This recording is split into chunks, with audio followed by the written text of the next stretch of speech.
Hi, this is Justin Kraft. I'm with Influence Now. I'm the host of Influence Now. I'm here with Eileen Quenin from Dragonchain. Hi. She recently was on a podcast with us, and we actually ran into here at Global Blockchain Summit as well. Yeah. And I thought I'd get your thoughts. So, first question to you. What have you learned today? This is a great conference. Actually, it is. It's a really good conference.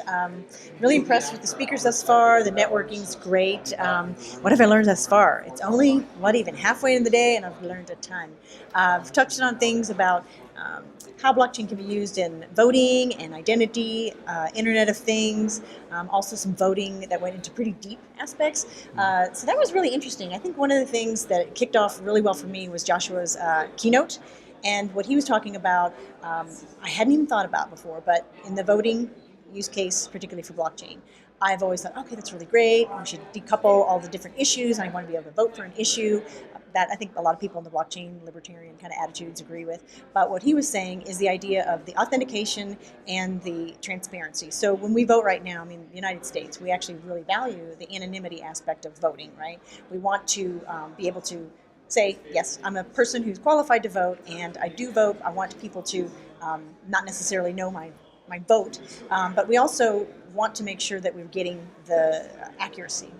And so one of the suggestions he had was to satisfy that need of saying, okay, this is that person, and this is their vote, and we can record it. And rather than have what he said is like a draconian approach to that people could say, okay, I don't necessarily want to be part of some huge, big government database where they have my email, my phone number, and all of that. But what if you were to say there are certain entities that are, I think we call them anchors. I wish I could remember the exact term because it was really brilliant. But anchor points for this sort of thing. So maybe I think he called it keys. Anchor keys? Keys, I think he called it. Yep. Well, we can look it up later. But it was brilliant. And so what he was saying is, like, let's say I trust the NAACP or the YMCA or even Catholic Church or something like that. I could go to those entities that are sort of approved anchors and give them the specifics of it. So it was sort of that combination of individual decentralization and also taking like components that are kind of maybe somewhat necessary to achieve the type of thing that we're talking about for voting, because it's easy to say like, oh, well, with decentralized voting and all these different aspects can be given into one. I'm just going to give my personal opinion. There was another person who spoke on a similar idea of voting, and he's like, oh, there's this app and you can use it and everyone has to give me their email, their photos, their phone number. And I was like, I'm not going to give that to the government right off and then have it connected completely to me, or a company that did that. Like I even if they say, oh, it's encryption, and blockchain is encryption and uncrackable, the chain itself, but the data, maybe not so much, right? So I want to go off on a rant of that, but I've learned a lot in that aspect, and the IoT was great. Should I keep going? Or? Oh, yeah, keep going. Keep going. I don't want to stop you. All right. Tell us about IoT. And it was really wonderful. So I think it was the Tachyon. Yeah. I wish I had. I didn't go to the IoT one. I wish I had my cards with me. I could pull it out, but that would be kind of a icky transition for an interview. But he was speaking a lot about like the industrial Internet of Things, and how I think he said there's something like 221 billion devices that are going to be on the internet, right? And smart devices on the internet. And how can we actually connect those many devices and take care of the security?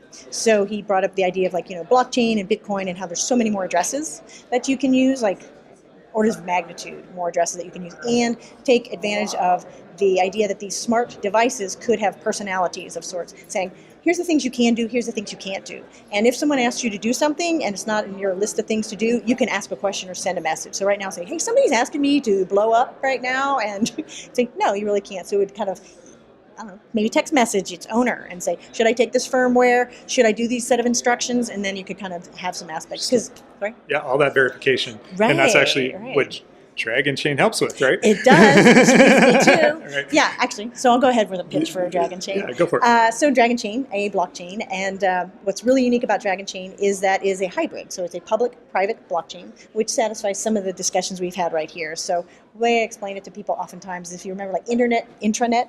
So there's some things that you definitely want to keep private, regardless of the encryption aspect, and Dragonchain allows you to do that. It also allows you to peg to public blockchains like Bitcoin or Ethereum, so you can have that whole networking effect and hashing power, which is, internal military-grade encryption, to the immutability aspect. But if you wanted to keep some of that data private, like things with healthcare or banking or some of the privacy things, you could hold that within a layer within like some of the level 1, level 2 nodes privately, right? And then they can go up to the different layers, and then also even if you want to have side chains to different blockchains. So it's a really extensible blockchain solution. I could speak lot more about that, but I did in the yeah, podcast. yeah. You could tune into the podcast where I spoke all about that. We'll connect this to the podcast. Okay. And one last question. Sure. We can actually, I can talk all day. Yeah. we can. I can too, unfortunately. So We could have our own show. we should do totally that. have that. So what I'm thinking, there's another thing. I'm kind of looking around the room while I'm here at this event, Right. and also other blockchain events and crypto events and whatever Sure. else is kind of going on. I've noticed in this space, there's not a lot of women. Yeah. And Yeah. you're one of the female leaders in this space. You're actually speaking on a panel here at this event. Yeah.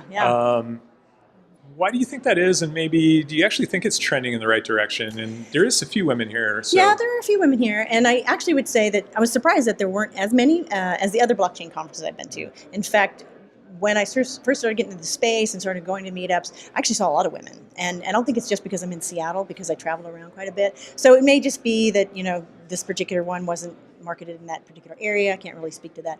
But I would say that the trend for, diversity and women in blockchain is going totally in the right direction. I think a lot of women came to a point like I did at your career and you're like, you know what, kind of hitting a wall here. This space is fascinating. I'm into it. I'm really learning about it. Go founder, go that way. So I think a lot of women have done that, and they're here right now. And I just think it is pretty amazing. I met some great women. I want to give a shout out to this woman I just met not long ago, Kristen Ragusan. Kristen Ragusan. She actually has a book coming out, and she was amazing. She works for Merrill Lynch right now, but she had an incredible, I had an incredible epiphany talking to her about the way that banking and finance and our dollar works right now, and how she was so attracted to blockchain and Bitcoin, and had just an amazing view of the kind of things that token models can do and kind of dangers that token models offer. So she was amazing. I can't wait to read her book. It was really great. Well, we'll wrap this up. I will say, everyone, please go check out Dragonchain. It's dragonchain.com. Correct. Right. It's one of the best platforms I've seen out there from what I can Thank you. tell. A lot of as people far say as that, so I appreciate it. verification layers and things like that. So you guys are doing great things. Keep it up, and right. thank you. Thank you.